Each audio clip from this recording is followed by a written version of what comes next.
এখন যেহেতু রোজা, রোজায় তো বেল হইলে কথাই নাই।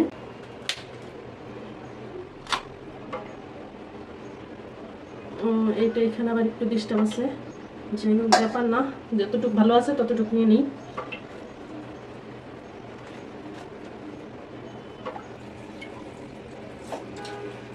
এটা এখন আমি পানির সাথে খুব ভালোভাবে মিশিয়ে নিব।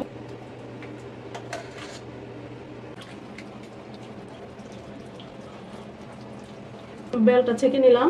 এখন আমি চিনি আর ঠান্ডা পানি অ্যাড করব। পরিমাণে মিষ্টি খাই, চামচের 4 চামচ। 4 চামচ দিলাম।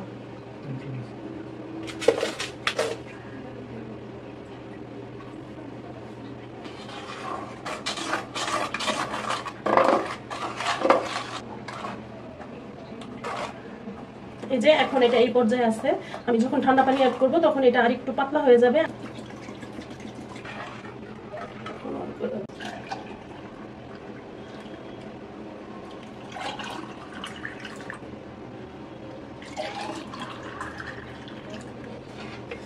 এই যে বেলের শরবত রেডি, এখনই আজান দিবে।